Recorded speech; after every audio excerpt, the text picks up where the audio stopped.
여러분, 우리는요, 내일 일을 몰라요. 아니, 1시간 후의 일도 몰라요.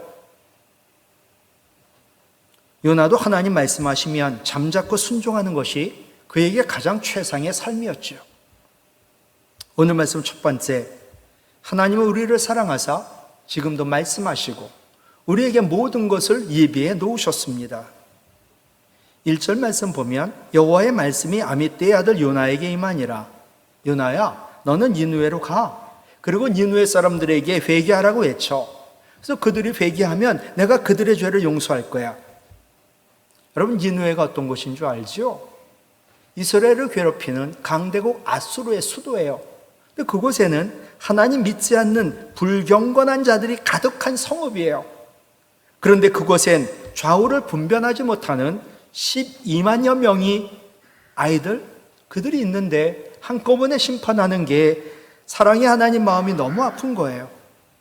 따라서 요나를 통하여 니느웨로 가서 회개를 선포해라. 여러분, 하나님 사랑을 전해야 할 선지자라면 기꺼이 해야 할 일이 아닐까요? 왜 말씀을 전하라고 할까요? 우리 앞에는 어둠이 굉장히 많아요. 이 길로 그냥 갔다간 어둠의 웅덩이에 빠질지도 모르거든요. 세상의 모든 어두움을 물리칠 수 있는 것은 오직 주의 말씀뿐이기 때문이지요. 시편 119편 105절 같이 읽을까요? 주의 말씀은 내 발의 등이요 내 길의 빛이니이다. 아멘. 예. 한 치 앞을 모르거든요. 내가 이 발을 디딜지 저 발을 디딜지 이 길을 갈지 저 길을 갈지 모르는데 주의 말씀이 모르는 어두움의 길 내 발의 등이 되고 내 길의 빛이 된다는 거예요. 내 길의 빛이요 내 발의 등인 하나님 말씀은 우리 인생의 모든 어두움, 죄와 허물, 근심과 걱정, 고난과 고통, 질병과 죽음, 모든 어둠을 물리치는 하나님의 능력이요 하나님의 사랑이지요. 여러분, 하나님 없는 세상, 말씀 없는 세상은 오직 어둠뿐이요 소망이 없습니다. 우리 주님 말씀은 우리를 구원하고 소생케 하고 치유와 회복의 능력이 있어 언제든지 나를 살릴 수 있습니다. 시편 119편 107절 나의 고난이 매우 심하오니 같이 읽어요. 여호와여 주의 말씀대로 나를 살아나게 하소서. 아멘. 주님 말씀은 나를 살리거든요. 또한 우리 하나님 말씀을 보내서 나를 고치시고 모든 혼란, 위험한 지경에서 건져주세요. 시편 107편 20절 그가 하나님이 같이 읽어요. 그의 말씀을 보내요 그들을 고치고 위험한 지경에서 건지시는도다. 아멘. 하나님이 우리를 사랑하신다는 이 말씀을 우리는 사랑하고 사모하고 그 말씀에 순종하고 그 하나님 말씀을 전하는 것이 우리가 이 땅에 살아있는 이유요 존재하는 이유요 사명이지요. 또한 하나님은 우리를 사랑하사 말씀만 하시는 게 아니라 모든 것을 예비하십니다. 고린도전서 2장 9절에 보면 같이 읽을게요.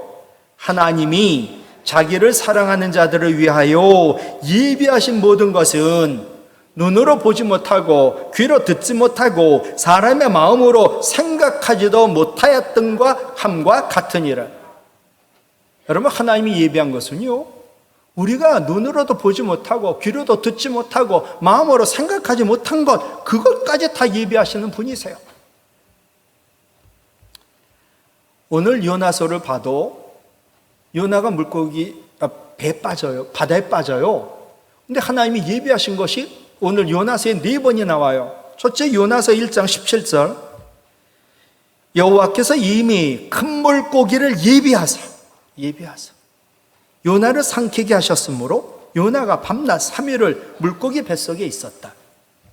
이어지는 요나서 4장 6절에도 보면 하나님 여호와께서 박넝쿨을 예비하셨다. 이어지는 요나서 4장 7절에 보면 하나님이 벌레를 예비하셨다. 요나서 4장 8절에 보면 하나님의 뜨거운 동풍을 예비하셨다. 우리 하나님은 큰 물고기도 박넝쿨도 벌레도 뜨거운 동풍도 예비해 놓으신 분. 사랑의 하나님, 요나 하나 사람 만들려고, 요나 하나 깨닫게 하려고, 하나님 사랑 알게 하려고 요나를 위하여 모든 걸 예비해 놓으신 거예요. 여러분, 냉정하게 물을게요. 요나의 이야기가 사실일까요? 아닐까요? 예, 설화일까요? 역사적 사실일까요? 자유주의 신학자들은 사실이 아니다라고 말을 하지만 예수님도 사실이라는 거예요. 마태복음 12장 40절, 요나가 밤낮 사흘 동안 큰 물고기 뱃속에 있었던 것 같이 인자인 나도 밤낮 사흘 동안 땅속에 있으리라. 예, 무덤에 있겠다는 거거든요. 여러분, 요나의 사건은요, 십자가에서 죽으셨다가 사흘 만에 다시 살아나실 예수 그리스도의 십자가와 부활을 예표하는 실제 사건이거든요.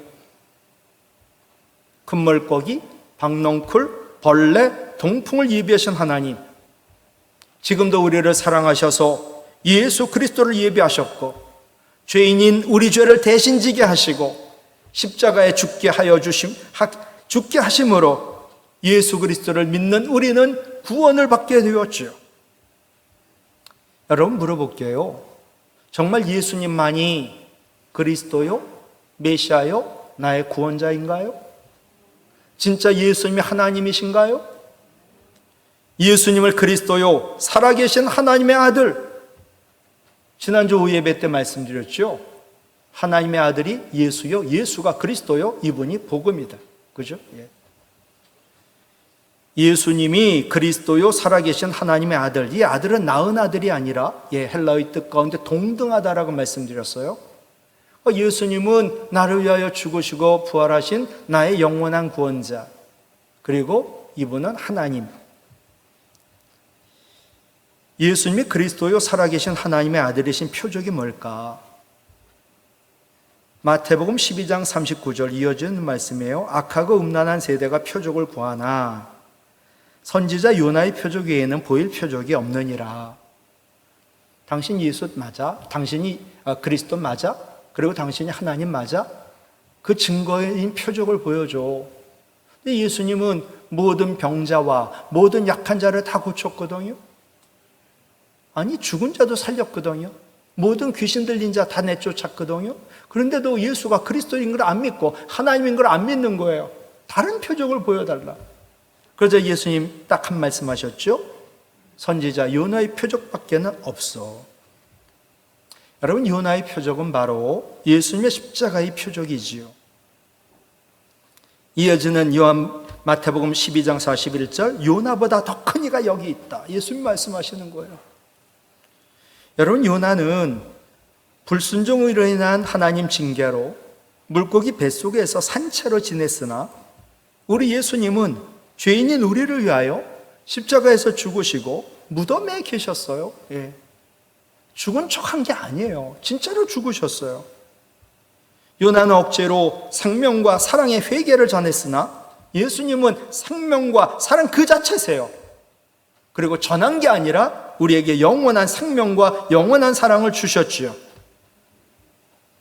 그리스도여 살아계신 하나님의 아들이신 예수님만이 사망 권세 이기고 죄와 죽음에서 우리를 구원하신 하나님의 사랑인 줄로 믿습니다. 지금도 하나님은 우리를 사랑하사 계속 말씀하여 주시고 우리에게 모든 것 예비해 놓으셨음을 믿으시기를 바랍니다. 두 번째, 하나님 사랑을 전하는 순종이 우리가 이 땅에 살아있는 이유, 존재하는 이유, 우리의 사명인데 이것 자체가 복이다. 1절로 2절을 볼게요. 여호와의 말씀이 아미떼의 아들 요나에게 임하니라. 이르시되 너는 일어나 저 큰 성읍 니느웨로 가서 그곳을 향하여 외치라. 그 악독이 내 앞에 상달되었음이니라. 예, 내 앞에 상달되었음이니라. 하나님이 요나에게 첫 번째 하신 말씀이 니느웨로 가라. 그리고 하나님 말씀, 하나님 사랑을 전해라. 예. 근데 요나가 하나님 말씀 불순종합니다. 그러니 더 이상 이제 선지자로서의 가치를 상실한 자입니다. 그러나 하나님은 요나를 포기하지 않으시고 큰 물고기 뱃속에서 회개하게 하시고 다시 말씀을 주는 거예요. 이어지는 요나서 3장 1절 2절을 보면요, 여호와의 말씀이 두 번째로, 성경 두 번째로 임하니라. 이르시되 일어나 저 큰 성읍 니느웨로 가서 내가 내게 명한 바를 그들에게 선포하라. 요나서 3장 1절 2절과 요나서 1장 1절과 2절이 똑같은 말씀이에요. 그럼 왜 하나님은 요나를 포기하지 않으셨을까? 그 까닭이 무엇일까? 이유는 하나죠. 하나님이 요나를 선택하시고 그를 사랑하셨기 때문이지요. 만약 하나님께서 요나를 하나님 유익을 위한 목적으로 선지자로 세우셨다면 다시스로 도망가는 배 안에서 코 골고 잠을 잘 때 야, 이놈 이제 효용 가치가 떨어졌네, 상실했네 하면서 그를 그냥 죽이든가 버리셨을 것입니다. 하나님의 효용 가치가 떨어진 요나를 버리지 아니하시고 다시 말씀을 주사 선지자로 쓰신 이유 오직 하나, 그를 사랑하기 때문이지요. 나보다 나를 사랑하신 하나님, 오늘도 생명과 구원과 사랑의 말씀을 주십니다. 그럴 때 내일 할 일을 모르는, 정말 개코도 모르는 우리가 할 일이 뭘까? 그 말씀에 순종하기만 하면 되는 거지요. 변한 게 없어요. 그대로 하나님 말씀도 그대로. 요나만 불순종으로 인한 고난으로 말미암아 변했어요. 사람이 언제 변할까요? 저는 고난으로 말미암아 사람이 변하는 것 같아요. 하나님 말씀 앞에 편견과 고집이 있던 요나 내려놓습니다. 하나님 사랑 전하라는 말씀에 순종하는 요나 선지자로 변합니다. 죄악이 가득한 니느웨로 가라 갔지요. 근데 물고기 뱃속에서 갓 나온 냄새 나겠지요. 머리도 완전히 딱 달라붙었겠지요. 옷도 그냥 완전히 물에 빠진 생쥐 같은 모습이겠지요. 이렇게 요나가 외친 말씀, 계란으로 바위를 치는 것 같았을 것 같아요. 계란으로 어떻게 바위를 깹니까? 초라한 자가 전하는 하나님 말씀이 먹힐까요? 그러나 요나가 하나님 말씀을 외치자 교만하고 죄 많은 니느웨 사람들, 왕까지 회개를 합니다. 세상에 누가 교만하고 죄 많은 니느웨 사람들과 왕을 무릎 꿇게 만들어 회개하게 할 수 있습니까? 오직 하나님 말씀뿐입니다. 하나님 말씀만이 우리를 거듭나게 하지요. 베드로전서 1장 23절, 너희가 거듭난 것은 썩어질 씨로 된 것이 아니요 썩지 아니할 씨로 된 것이니, 같이 읽을까요? 살아있고 항상 있는 하나님 말씀으로 되었느니라. 아멘. 사람이 거듭나요. 완전히 사람이 뒤집어져요. 그것은 살아있고, 하나님 말씀의 특징이 두 가지예요. 살아있고 항상 있는 하나님 말씀으로만 가능한 거예요. 여러분, 하나님 말씀은 고집 세고 자존심 강하고 교만한 우리를 거듭나게 해요. 하나님 말씀으로 거듭나지 못할 사람은 한 사람도 없습니다. 거듭남이란 죄로 말미암아, 교만으로 말미암아 영적으로 죽었던 자가 하나님 은혜로 새 생명으로도 새롭게 태어나는 것을 의미합니다. 하나님 말씀으로 변화된 것, 그게 거듭남이거든요. 새로 태어난 거예요. 죄인이었던 자가 하나님 자녀가 되는 거지요. 왜 사람이 나에게 적용할까요? 왜 내가 변화되지 못할까요? 왜 내가 거듭나지 못할까요? 왜 내가 회심하지 못할까요? 하나님 말씀이 문제가 아니에요. 하나님 말씀은 능력이 있어요. 근데 그 하나님 말씀을 마음에 들이지 않는 내 마음, 이 마음이 문제예요. 오늘도 하나님 말씀하시죠. 하나님 사랑하는 그 말씀에 순종해. 하나님이 우리를 사랑한다. 하나님 사랑을 전하는 말씀에 순종해서 그대로 살고 전해라. 그러면 우리가 마음밭이 옥토라면 이 말씀이 마음에 새겨져 사랑하고 용서하고 하나님의 사랑을 전할 거 아닙니까? 근데 내 마음밭이 딱 굳었어요. 길가에요. 돌밭이에요? 가시덤불이에요? 변화되지 않고 거듭나지 못하고 회심하지 못하는 이유는 하나입니다. 하나님 말씀이 내 마음에 들어가지 않기 때문이죠. 하나님 말씀의 특징은 두 가지입니다. 살아있고 항상 있다. 먼저 하나님 말씀에 살아있다는 것은요, 생명력이 있다는 거예요. 하나님 말씀이 우리 안에 딱 들어오잖아요. 생명력이 있어가지고 생명의 역사를 일으킬 수 있다는 거예요. 나 같은 죄인이 사람이 변합니다. 철이 듭니다. 정말 하나님의 사람이 됩니다. 말씀에 순종하게 됩니다. 바다에 용암이 분출해가지고 섬이 만들어졌어요. 아무것도 없죠. 근데 바다에 밀려가지고 한 나무 열매가 이 섬에 들어오더니 싹이 트고 나무가 자라고 열매를 만들어내요. 그러자 멀리서 새들이 날아와가지고 이 나무 열매를 먹고 또 변을 보고 나무들이 자라고 그러자 더 많은 새들이 날아와 섬은 생명으로 가득 찬 섬이 되었지요. 왜 그랬을까요? 열매의 씨에 담겨진 생명이 놀라운 생명의 역사를 일으킨 거죠. 하나님 말씀은 이와 같은 생명력이 있습니다. 하나님 말씀이 우리 심령 속에 뿌려지면 거듭나게 되고 믿음이 생기고 영생의 삶으로 우리의 삶이 움트게 되겠지요.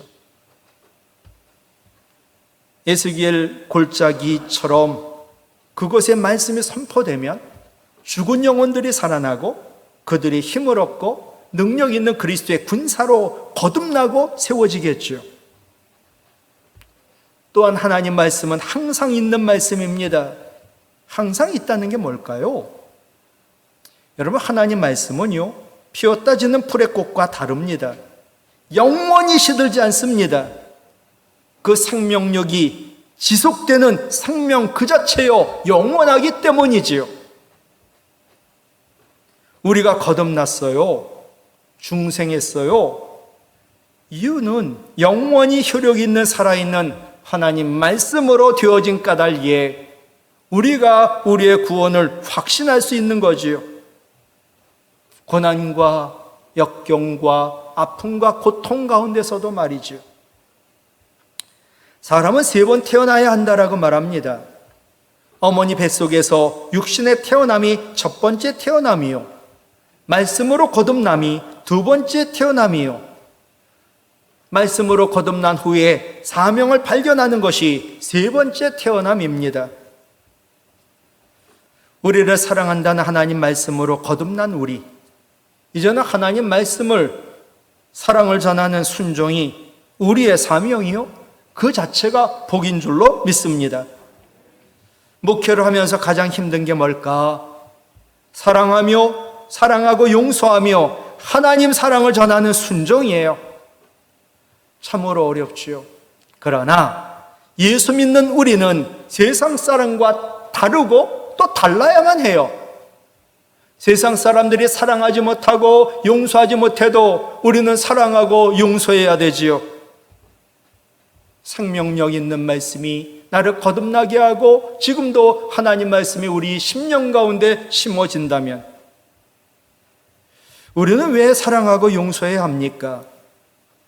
우리는 하나님의 엄청난 사랑을 받았고 모든 죄가 다 용서받았기 때문입니다.